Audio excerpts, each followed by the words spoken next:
at the Silver Dollar Ice Cream Parlor at 879 Fritztown Road in Sinking Spring, PA.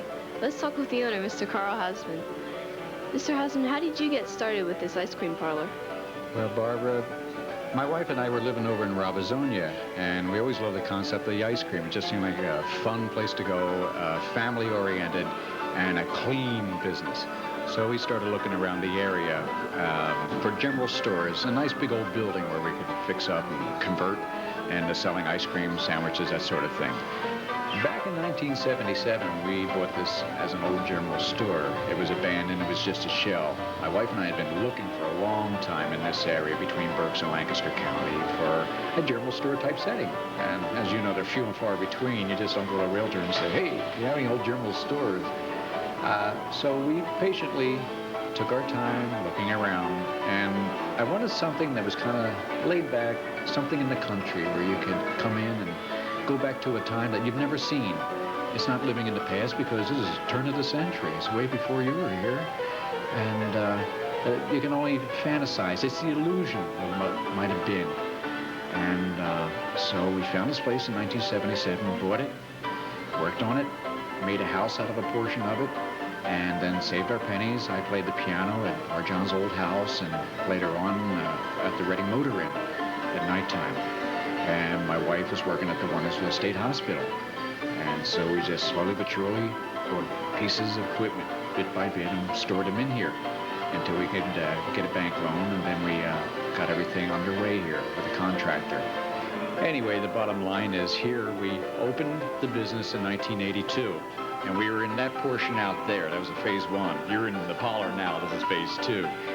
And in the meantime, while I was playing the piano at the Reading Motor, and I already auditioned down at Walt Disney World because there was a shot at the go for it. Why not? Let's just see what happens. And we just opened this business, and then Walt Disney World called, and I got hired. Bam! Wow, I got a chance to go. So I said, now what am I going to do? I got the ice cream parlor we just started. So it was a brand new baby business, so we had the advantage of we could just shut it down and go down there and have the fling and just have your fun with it. So we did. We went down to Florida and lived there from 1983. And I loved it, and it was wonderful, and got to meet people from all over the world and that sort of thing. But as much as you can love Mickey Mouse and the whole concept down there, we had things to take care of up here, and we came back and expanded. Now we came into the parlor itself, and then we got the porch restored. And we just operated like this for the last year and a half. And it's been great. We thank goodness for the people in the area. We got Western Berks, Northern Lancaster, and Eastern Lebanon County that frequent the place. And now we're starting to get folks that could drive out to the country from Reading, thanks to advertising on WRAW. And things like that have really helped tremendously. And we get a lot of good people that coming in here. We got church groups and a lot of senior citizens, a lot of young families, and that sort of thing. And I play the piano here 4 nights a week. We do a lot of the honky-tonk music and the sing-along sheets here. We got that sort of thing. If they're so inclined, even if they just want to talk on key. And recently, I just made a record album right here in Berks County. So with a company called Rooftop Productions and a fellow named Tom Plaskett, I went out to Wilmersdorf. And he's primarily with radio jingles and commercials and some television work. And I'm talking to him. We negotiated on to do our first album. And that's what we've done. So the album should be out in April. And then we're going to see what we can do with some airplay and TV sales and everything like that. So it's a whole brand new ballgame. It's a beautiful thing about music. There's always new horizons. There's never a ceiling. There's always sky is the limit. What inspired the antique atmosphere of this parlor?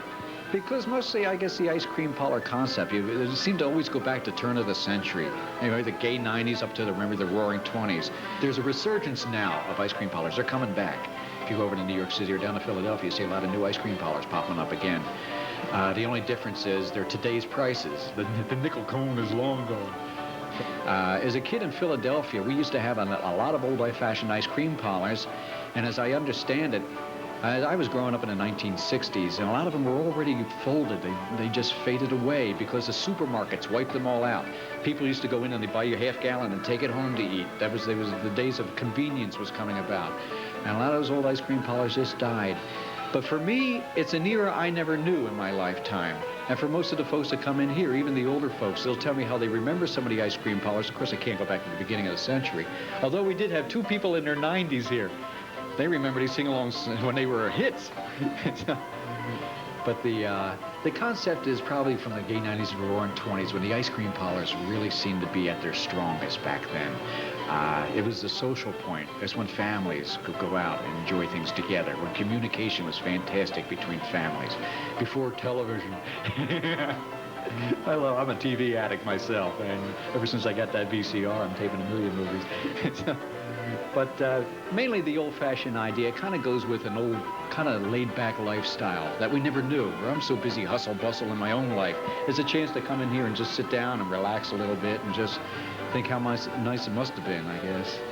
Although I know they had heart attacks then, too. Do you plan any expansion of your business? It's easy to knock out the walls. It's a big building. The only thing we want to do is, it's so easy to go out on a proverbial limb.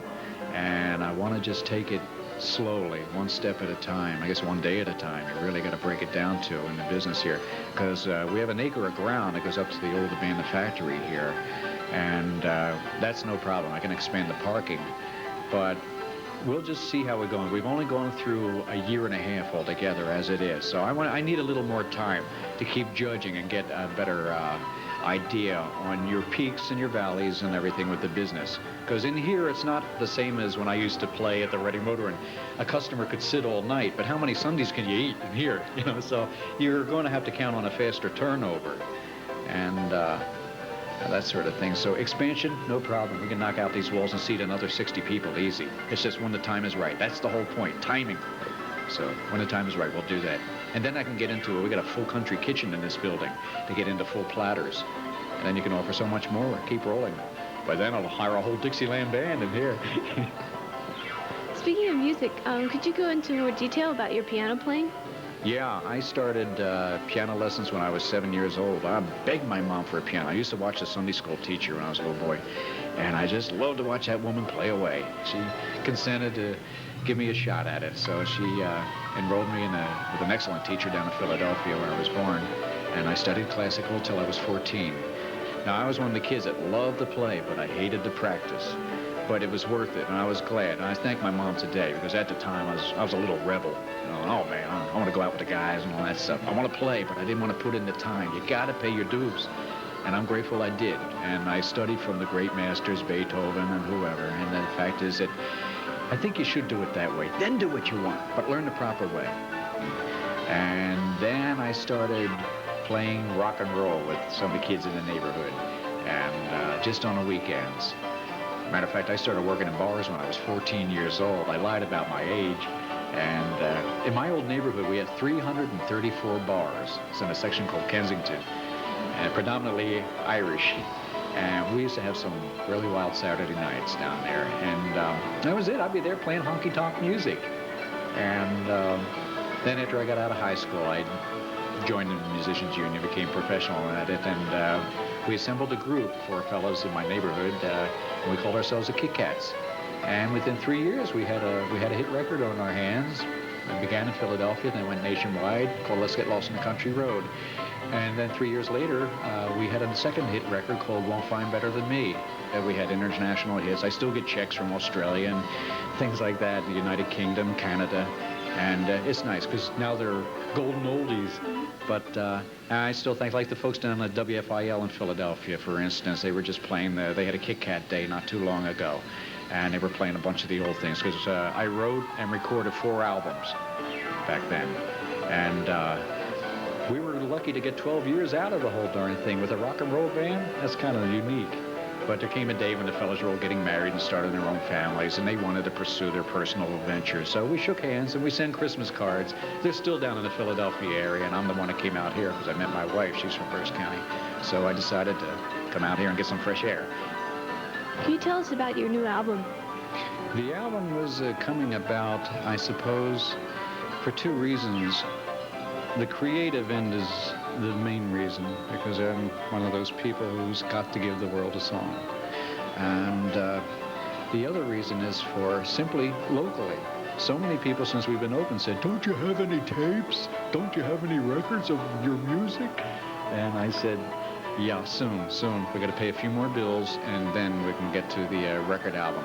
I said, in the meantime, I was going around the area getting different prices from different studios until I met Mr. Tom Plaskett. And it was immediately, I knew his setup was ideal. And of course, this is my tool of trade here. And he had a big old upright piano in there. And I said, oh, man, I just love to attack that thing with a hard love. And that's how the idea came about. And we started recording January 14th. I used to go out in 422 like this when it was so icy out there. And we finished it up on February 14th. My brother came up from Philadelphia, laid down a drum track one day. And thank God for synthesizers, because I was able to dub in all the bass and the other instruments, the background thing, myself. And you've got horns there and everything.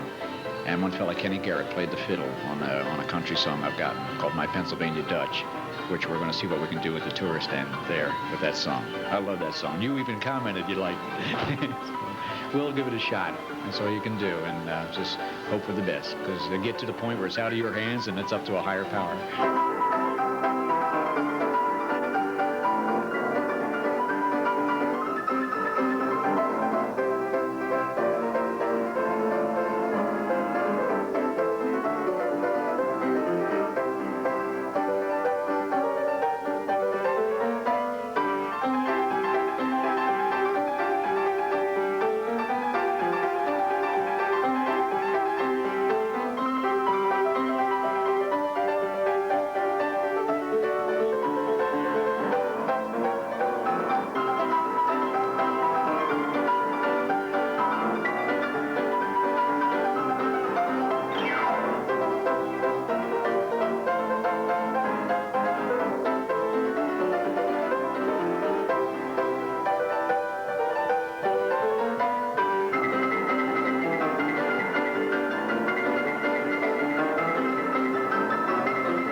That's how it is at the Silver Dollar.